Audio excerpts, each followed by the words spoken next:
नमस्कार विद्यार्थी मित्रांनो, आज आपण असा एक घटक पाहणार आहोत जो आपल्याला गणितामध्ये तसेच विविध स्पर्धा परीक्षेमध्ये सर्वात महत्त्वाचा भाग आहे. तो म्हणजे स्क्वेअर्स फ्रॉम 1 to 30 म्हणजेच 1 ते 30 पर्यंतचे वर्ग. आपल्या सर्वांना गणित शिकत असताना 1 ते 30 पर्यंतच्या संख्यांचे सर्व वर्ग पाठ असलेच पाहिजेत. आता हे वर्ग लक्षात ठेवत असताना काही जर ट्रिक्स आपण वापरल्या तर ते सहज पद्धतीने आपण लक्षात ठेवू शकतो आणि अशा पद्धतीने लक्षात ठेवलेले वर्ग आपण पुन्हा कधीही विसरणार नाही. तर आजच्या सेशनमध्ये आपण पाहूया 1 ते 30 पर्यंतचे वर्ग सोप्या पद्धतीने कसे लक्षात ठेवायचे. यासाठी आपण 3 पार्टमध्ये हा सेशन विभागूया. पहिला आहे 1 ते 10 पर्यंतचे वर्ग, जे आपल्याला तोंडपाठ असतातच. त्याच्यानंतर 11 ते 20 पर्यंतचे वर्ग आणि त्यानंतर 21 ते 30 पर्यंतचे वर्ग. आपला जो मुख्य भाग असणार आहे ते हे 21 ते 30 पर्यंतचे जे वर्ग आहेत ते कशा पद्धतीने लक्षात ठेवायचे हा आपला मुख्य मुद्दा या सेशनचा असणार आहे. तर सुरुवात करूया आपण. त्यातला पहिला जो भाग आहे 1 ते 10 पर्यंतचे वर्ग.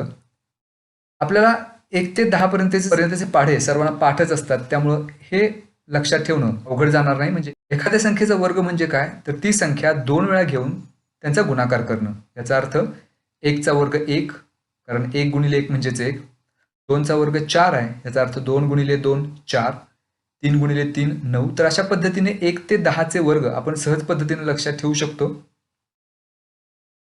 दुसरा जो भाग आहे आपला 11 ते 20 पर्यंतचे वर्ग, हे लक्षात ठेवण्यासाठी एक छोटीशी ट्रिक सांगतो इथं मी.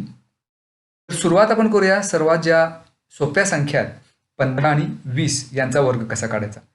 20 चा वर्ग काढताना इथं 0 विसरून 2 चा वर्ग 4 घ्यायचा आहे. 2 वर 1 शून्य आहे आणि आपण याचा वर्ग करतोय म्हणून त्या शून्यांची संख्या डबल करायची. याचा अर्थ 4 वर 2 शून्य द्यायची. याचा अर्थ 20 चा वर्ग होईल 400. त्यानंतर दुसरी संख्या आहे 15. जर एकक स्थानी 5 असेल तर अशा कोणत्याही संख्येचा वर्ग काढण्याची एक सोपी पद्धत आहे, ती इथं आपण वापरू शकतो. 15 या संख्येमध्ये एकक स्थानी 5 आहे म्हणून या 5 चा वर्ग 25 इथं आपण लिहून घेऊया. 5 च्या नंतर दशक स्थानी येणारा अंक 1 आहे, तर तो 1 आणि त्याच्या पुढची नैसर्गिक संख्या म्हणजेच 2 या दोन्हींचा गुणाकार करायचा. म्हणजे 2 गुणिले 1 बरोबर 2 येईल आणि 5 चा वर्ग 25 तो त्याच्या समोर लिहून घ्यायचा. म्हणजे ही संख्या तयार होईल 225. म्हणजेच 15 चा वर्ग होईल 225.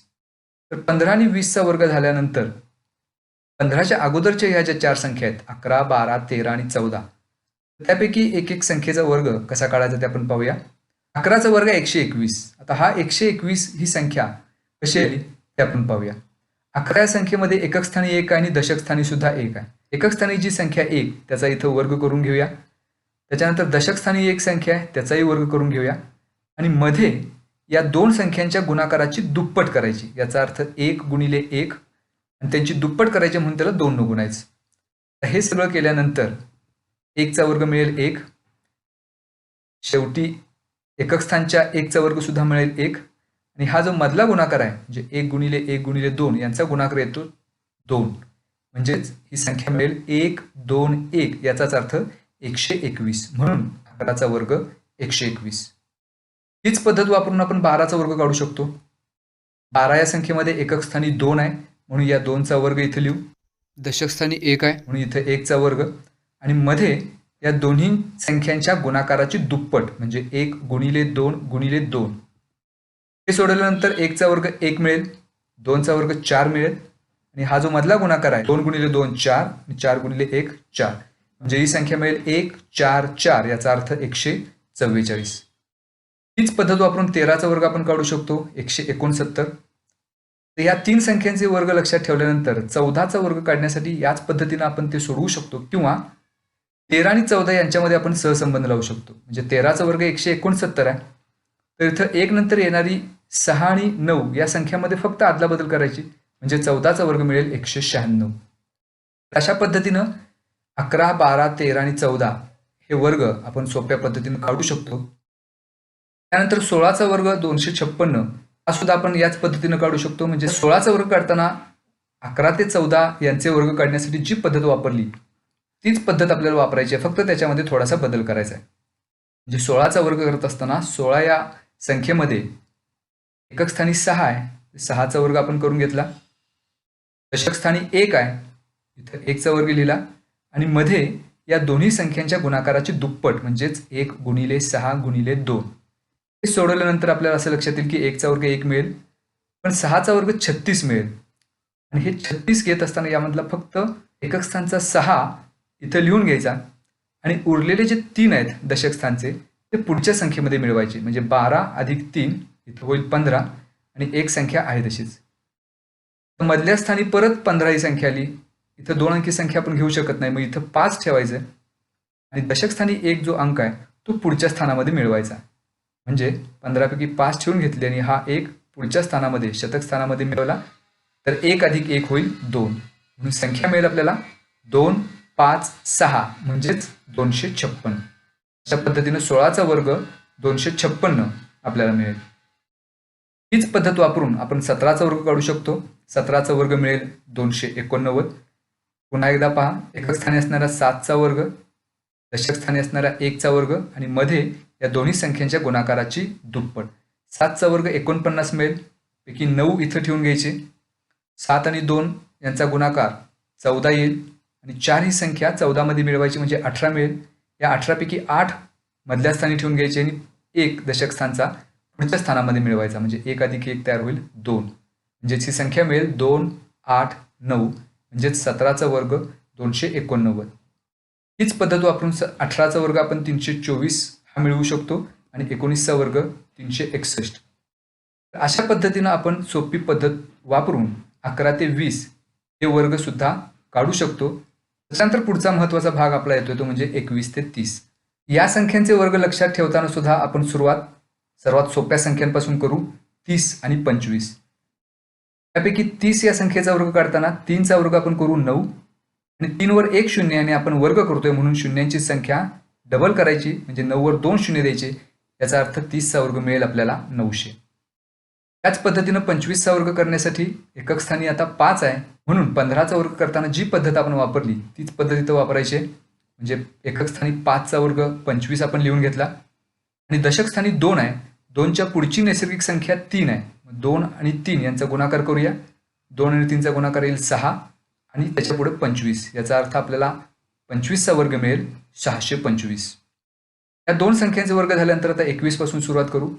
21चा वर्ग काढण्यासाठी 16 ते 19चे वर्ग काढण्याची जी पद्धत आपण वापरली तीच पुन्हा इथं वापरायची आहे. म्हणजे 21 या संख्येमध्ये एकक स्थानी 1 आहे त्याचा वर्ग इथं आपण करून घेतला. दशक स्थानी 2 आहे त्याचा वर्ग इथे केला आणि मधल्या स्थानी या दोन्हीच्या गुणाकाराची दुप्पट म्हणजे 2 गुणिले 1 आणि त्याची दुप्पट आहे म्हणून गुणिले 2. हे सोडवल्यानंतर 2चा वर्ग 4 मिळेल, 1चा वर्ग 1 मिळेल आणि या मधल्या संख्यांचा गुणाकार 2 गुणिले 2 म्हणजेच 4. याचा अर्थ आपल्याला संख्या मिळेल 441 म्हणून 21चा वर्ग 441. त्यानंतर 22चा वर्ग काढण्यासाठी जी आपण 16 ते 19चे वर्ग काढण्यासाठी पद्धत वापरली त्याच पद्धतीनं 22चा वर्ग आपण 484 काढू शकतो. 23चा वर्ग मिळेल 529 आणि त्याच पद्धतीनं 24चा वर्ग मिळेल 576. या 4 संख्यांचे वर्ग आपण जर लक्षात ठेवले तर त्यावरच आधारित 25 नंतर येणाऱ्या 4 संख्यांचा वर्ग आपल्याला मिळेल. म्हणजे 24चा वर्ग 576 आहे, 26चा वर्ग 676 मिळेल. फक्त शतक स्थानचा अंक एक बदललाय. हा संबंध 24चा वर्ग आणि 26चा वर्ग यांच्यामध्ये आपण लावू शकतो. त्यानंतर 24च्या अगोदर संख्या येते 23, 23चा वर्ग आहे 529 आणि 26 नंतर येणारी संख्या आहे 27. या दोन्हींच्या मध्ये सुद्धा आपण संबंध बघू शकतो. 23चा वर्ग 529 आहे, 27चा वर्ग असेल 729.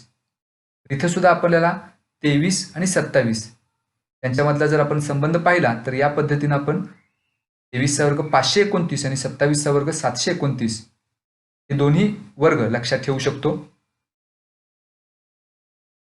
त्याच पद्धतीनं 22 आणि 28 या दोन संख्यांच्या मध्ये संबंध आपल्याला लावता येईल.